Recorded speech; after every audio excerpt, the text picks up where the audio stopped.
Então vamos lá agora, pessoal. Segunda fase.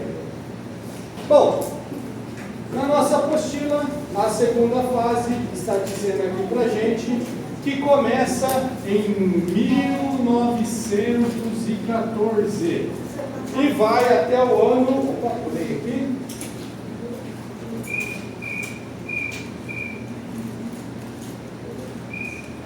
Em 1955.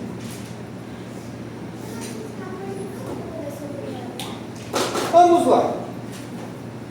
Assim como a primeira teve um marco em 1808, 1914 é o marco da segunda. O que aconteceu no mundo em 1914? Aconteceu o assunto que todo estudante quer estudar: as guerras mundiais. 1914 começa a Primeira Guerra Mundial. Tá vendo? Até guerra tem mundial, menos o Palmeiras. Acho que vou perder essa piada, então olha lá. Durante a Primeira Guerra Mundial, alguns fatores como a restrição comercial, bloqueios navais, escassez de mão de obra nas indústrias e destruição de infraestruturas como portos, ferrovias e estradas contribuíram para que as importações se tornassem praticamente impossíveis. Então nós temos na Primeira Guerra Mundial uma limitação das importações. Por que, professor? O texto já disse para a gente. O mundo está em guerra. Em guerra as pessoas trabalham. Em guerra as pessoas estão nas indústrias. Os homens estão aonde? Na guerra. Se os homens estão na guerra, o que vai produzir? Nada. E da onde que vinha a maior parte das importações que a gente anotou na primeira fase? Da Inglaterra. Bom, se a Inglaterra está em guerra, logo o Brasil vai ficar: cadê meu produto? Não dá, estou em guerra. O Brasil vai ficar sem produtos. E aí, dá para ficar sem produtos? Alguém aqui passou essa semana sem água? Levanta a mão. Eu estou vendo. Pois é. Se sem água é difícil, imagina sem comida. Imagina sem energia.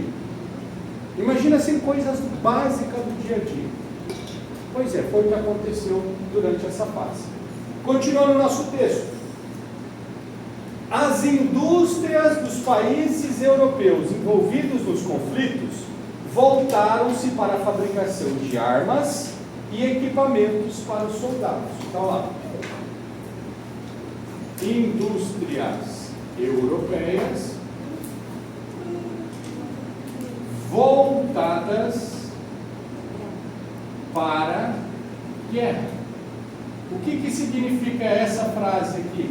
Que tudo que era produzido pela indústria europeia era voltado para a guerra. Todo o esforço de produção era: vamos produzir armas, equipamentos, suprimentos para os nossos soldados usar na guerra. O cara vai produzir uma televisão? Quem que vai querer ter entretenimento nesse período? Até porque a televisão não existia, era rádio só. Eles vão produzir alguma coisa para uma pessoa desfrutar no seu lazer? Eu vou fabricar uma bicicleta. Bicicleta é usada em guerra? Não dá, né? Então todos os esforços eram voltados para a guerra. Com isso, o Brasil não tinha mais como importar produtos manufaturados da Europa. As elites nacionais aproveitaram então para investir na indústria. Então, ó, Brasil ficou carente. Sobe o de importações.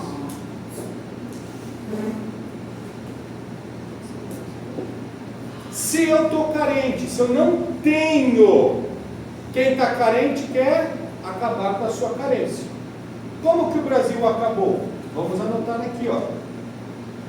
surge a, vou anotar até de outra cor, ó, política de substituição de importações.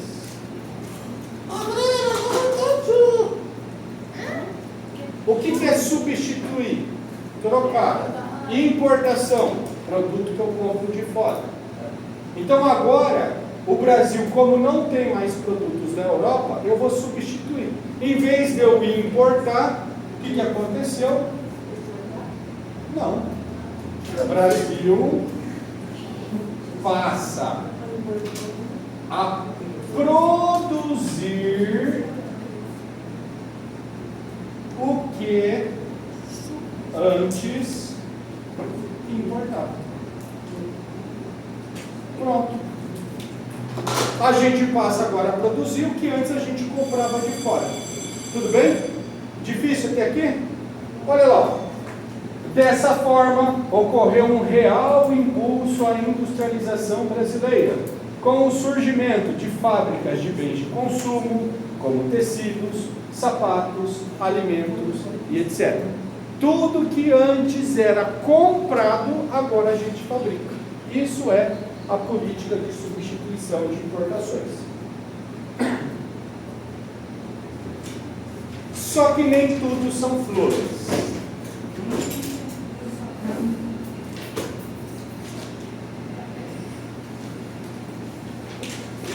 Em 1929, nós temos um evento conhecido como crise na Bolsa de Nova York. Eu não sei fazer a letra disso.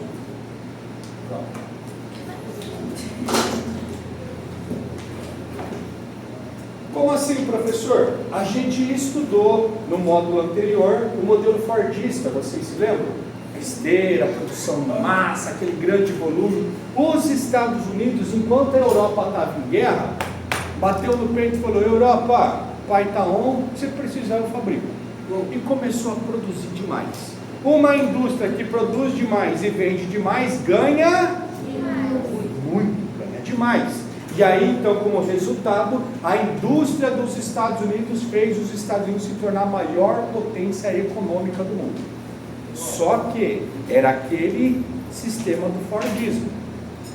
Você controla a produção? Não, é produção em massa.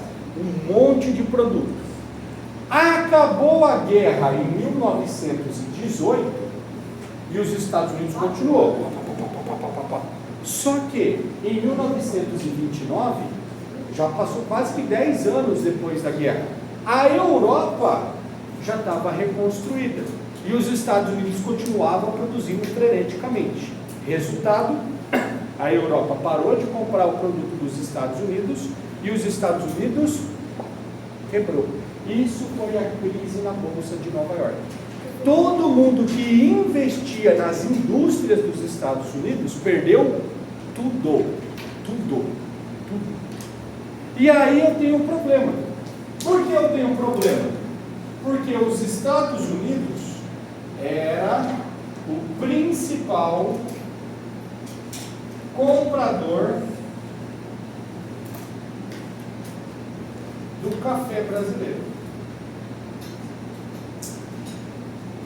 Pensa comigo, você está em crise, você não tem dinheiro direito para comer, você vai comprar o quê?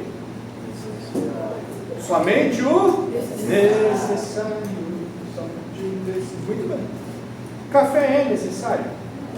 Dá para viver sem café? Sim. Estados Unidos em crise, era o principal comprador do café brasileiro. O que vai acontecer com a compra do café? Nos Estados Unidos para de comprar. Em crise, os Estados Unidos para com a importação do café. E aí quem vai entrar em crise? O Brasil. Não sei se vocês já estudaram em história, o período da política do café com leite, ou já ouviram falar. O que era a política do café com leite? Quando o Brasil se torna uma república, os 2 primeiros presidentes eram militares, e a partir do 3º presidente, que é o Prudente de Moraes, ele era o cafeicultor. Então, do Prudente de Moraes em diante, todos os presidentes eram fazendeiros de café. Então, todas as ações dos presidentes eram valorizando o quê? O café. Embora a gente está vendo que a indústria começou a surgir no Brasil, ainda assim, o principal produto do Brasil era o... Só que o café está em crise. Os cafeicultores estão perdendo dinheiro, porque agora eu não tenho para quem importar. Aí o presidente vai ter uma incrível ideia. Vou resolver o problema da crise do café. Eu vou pegar o imposto de todos os brasileiros e comprar um café do Brasil. Ele pega o dinheiro dos nossos impostos e compra todo o café que tinha dos fazendeiros. Isso foi bom para quem? Para ele mesmo, porque ele era fazendeiro de café. E aí o que ele fez com o café? Ele queima. Pronto, queima todas as sacas de café. Para quê? Para ter pouco café no mercado e o preço dele subir. Só que o povo brasileiro fica até que surge uma figurinha. Então vamos anotar aqui, ó. Brasil entra em crise. Vamos ler aqui e ver a figurinha que aparece, ó. Até a década de 30, mesmo com as atividades industriais, como a gente falou, a economia do Brasil era essencialmente agrícola, apoiada quase que exclusivamente no café. Porém, em 29, uma forte crise econômica atingiu o mundo todo e, como consequência, mudou essa situação. O preço do café despencou e, diante dessa realidade, os cafeicultores e os detentores de recursos financeiros resolveram aplicar os lucros em outros setores, criando novos caminhos econômicos. A atividade industrial brasileira ganhou um impulso, iniciando-se, enfim, um processo contínuo de industrialização do país por meio da política de substituição de produções. O dinheiro gerado pelo café no século XIX e início do século XX, a infraestrutura em ferrovias e portos instaladas para o escoamento desses produtos e a mão de obra imigrantes foram fundamentais para o processo de industrialização brasileiro, para que ele avançasse. O Estado teve de atuar diretamente, investindo nas indústrias de base durante as décadas de 40 e 50. Então nós temos aqui, com o fim da crise, o surgimento dessa persona aqui, ó, o Getúlio Vargas.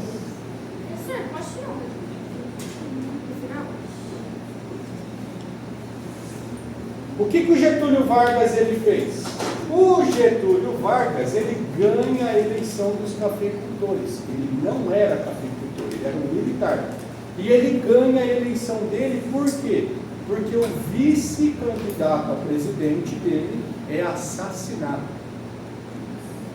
João Pessoa, capital hoje da Paraíba.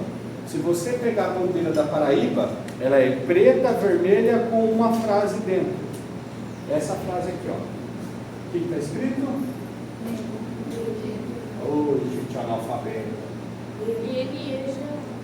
Nego. Que nego? Nego do verbo negar. João Pessoa, em seus discursos, ele falava que ele negava a política do café com leite. Essa política que só privilegia o café. E aí, por conta disso, pum, mataram ele. Por isso que a bandeira da Paraíba é vermelho, do sangue de João Pessoa, preto, do luto, porque o povo está de luto porque ele morreu, e nego a frase que ele falava. E aí a Paraíba homenageou ele com o nome da capital, João Pessoa. Getúlio Vargas, ele ganha a eleição, e aí ele tem, ó, um estímulo à indústria. Na aula passada, quando a gente falou dos 3 tipos de indústria, vocês se lembram?